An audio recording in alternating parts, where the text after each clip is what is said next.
Hi everyone. So this journal entry, by the way, welcome to video 3. This journal entry talks about my diagnosis, and it's in green pen because I had this pen back then that had 10 colors in it. Anyway, July 7th, 2000. The bad news. The big bad wolf news. I'm not sure I can write this without crying. First, the doctor said it was leukemia and that I needed to go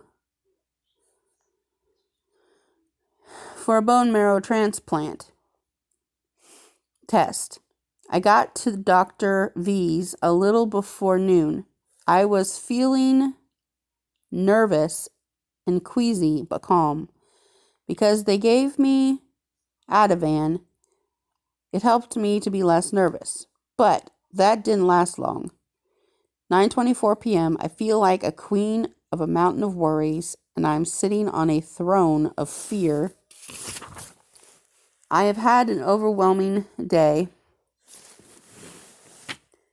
and I hope I never have another one like it.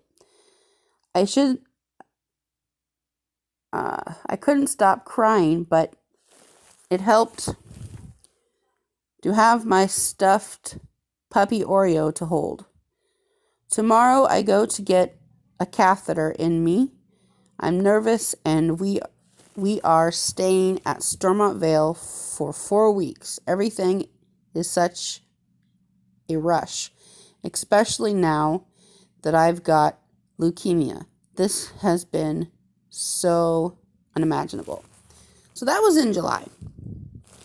But before that, May 24th, 2000.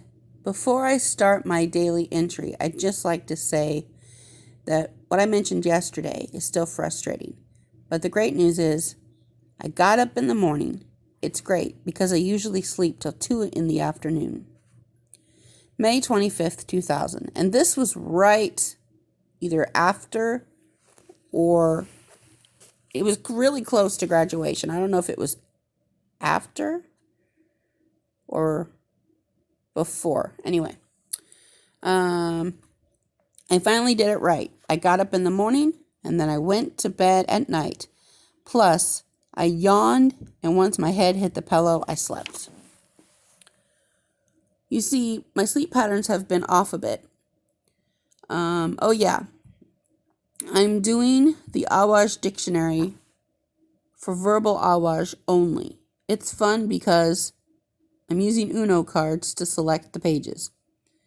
Being anemic is quite burdening because all the pain and all the nausea and the heaviness in my legs, the feeling of not being able to walk from the sofa to the bathroom brings a heavy load on a teen. Do you know how frustrating it is to be sick, to think of bone marrow and samples being taken again? Bone marrow samples being taken again. I brought my personalities back, but only for someone to talk to. Those people are not really it's not like Sybil, it's not like that. It's more of like, how can I put this? It's like characters that are like a role that I can play to be a different person when I need to. It's not like I switch between these characters without having a choice.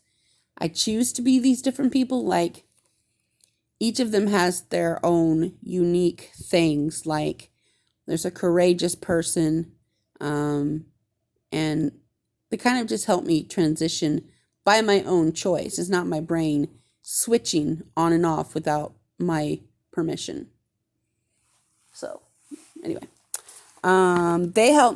These characters helped me get through my bullying in middle school. Okay. I haven't got the strength to give my Myth her sports ability.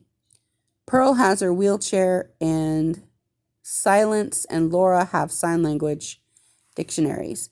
I'm sorry I changed the subject. You probably do, and most people do. You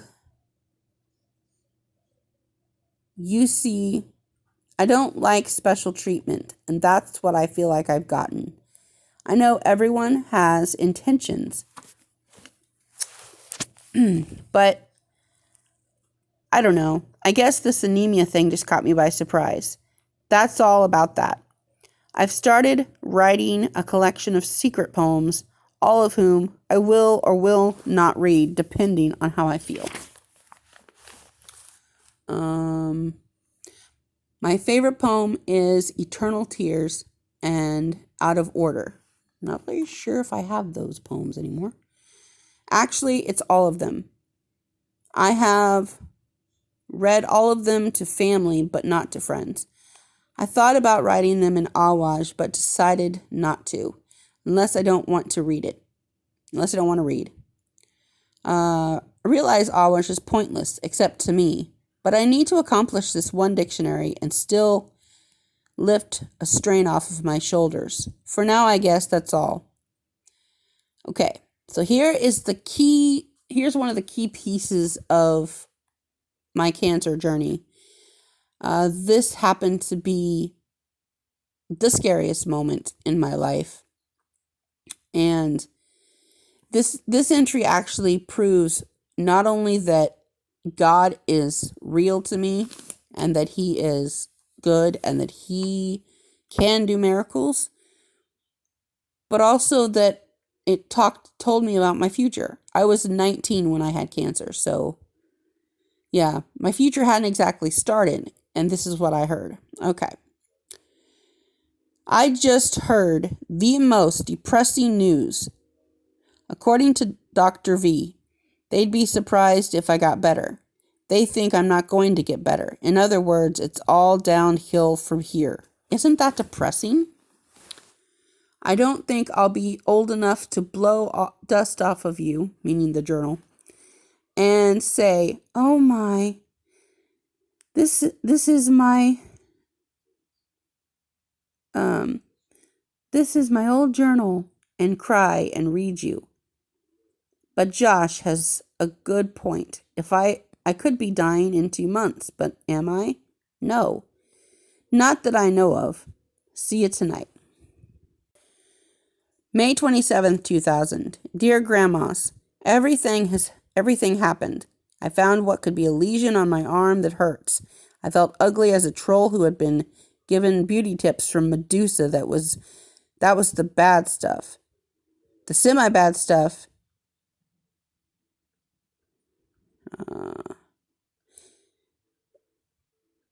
is that our dogs got loose.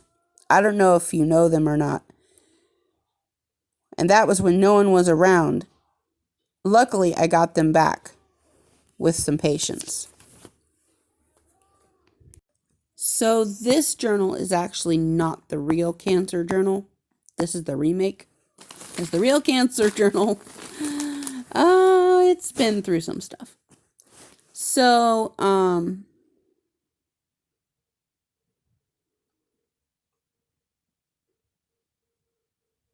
yeah. A little look into my cancer journal.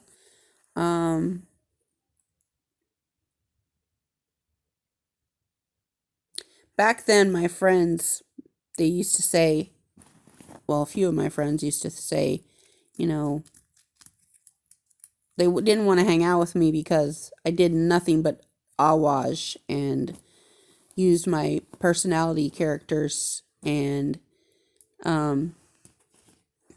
that I was boring and that I had nothing to do but Awash, Awash, and Awash, and which was true. But I mean, and I can't imagine how much more dangerous it would have been if I had had cancer nowadays. I mean, back in those days, we didn't have pandemic. We didn't have anything to worry about with every step you took. But yeah, I didn't really do much or go anywhere much because I was kind of shy and nervous about socializing. And one of my biggest friends at the time, um, she just she said that it was kind of boring to come over because we didn't do anything but the Awash stuff. But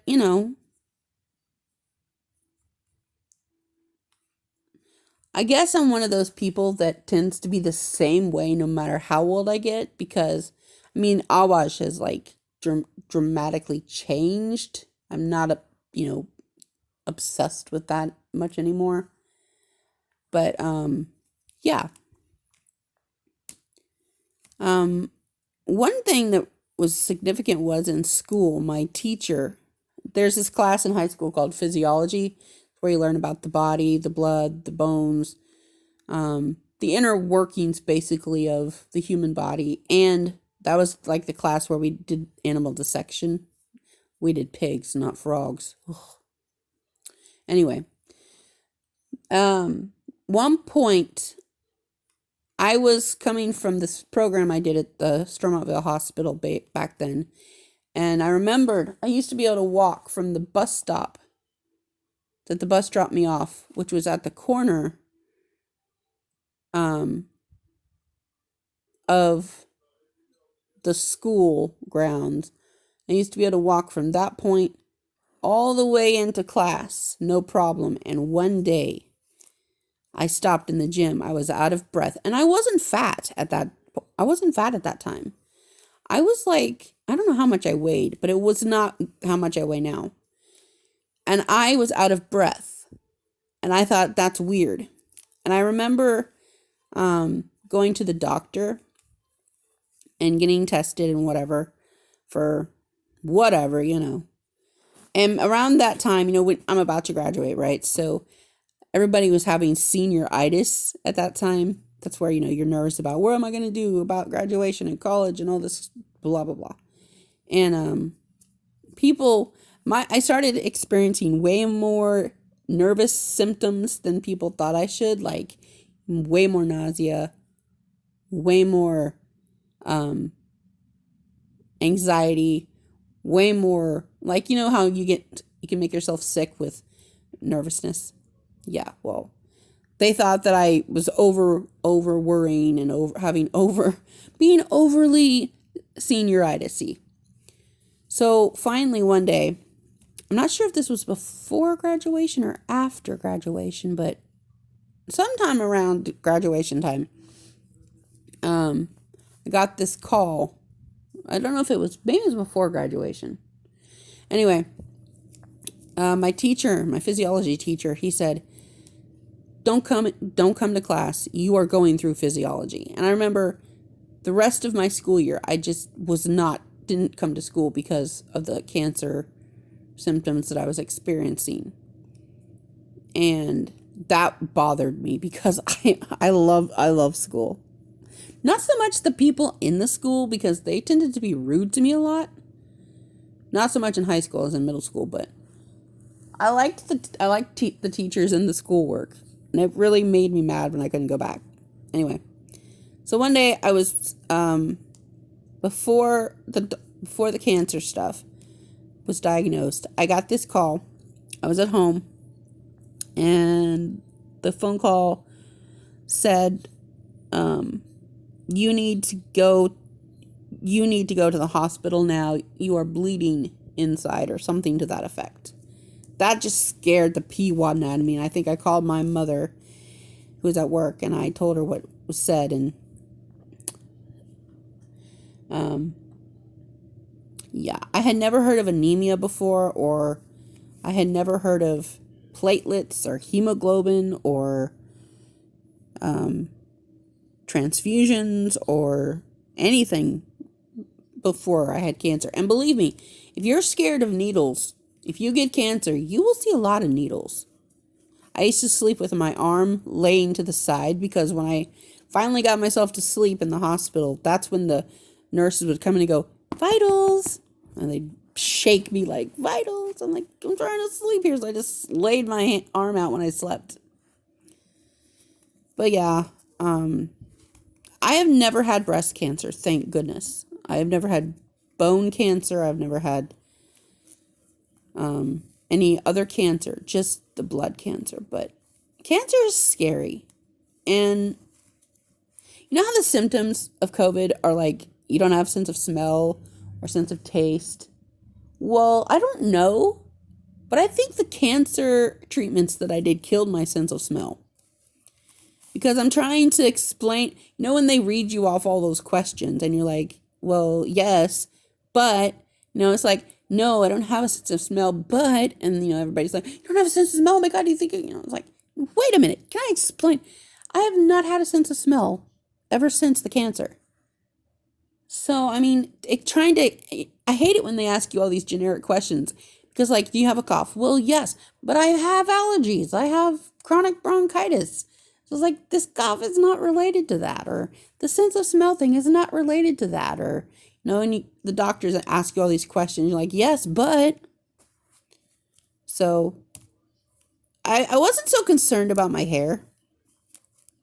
But, I mean, it was kind of weird seeing my hair, in a clump. There were times when I was going through cancer that I wished that God would just pull the plug. There were good days. There were bad days. I remember the first time I had to wear a mask all the time. Before COVID. And it was uncomfortable the first few times. It was hard to breathe. It was hard to wear. I understand. But after the cancer stuff, I think I got more comfortable wearing masks. And the hotel gift shop became my Walmart. But yeah, I survived. I was in remission. And the way I survived that, and you can argue with me about this all you want. I don't care. The church that my mom and her friend go to, they prayed about me. And my brother's church prayed about me. Everyone that I knew practically was praying about me. And I believe that only God got me through the cancer. Yeah, okay, there were drugs and there were shots and there were treatments. But, none of those would have necessarily cured the cancer. I believe God cured the cancer. I know people that have died from cancer. And there are times when I have bad days lately that I wish I hadn't survived my cancer. But, every time I get angry about something, I have to remember that I survived cancer because God was good. And I love reading the entry where it says, I'll never be able to blow dust off of you and read you and reminisce. Because every time I read that, I remember that I survived. So if you are experiencing cancer right now, or need someone to talk to about your cancer survival or whatever, comment below and I'll see if I can get a hold of you.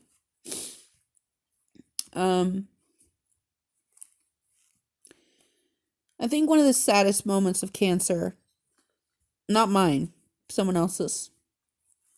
I went to the Relay for Life with one of the people that came to the place where I work. She died not too long after that. That was hard. And so I have some aunts that died from cancer too. So yeah, if you ever need to talk about cancer with anybody, just let me know. Thanks for watching.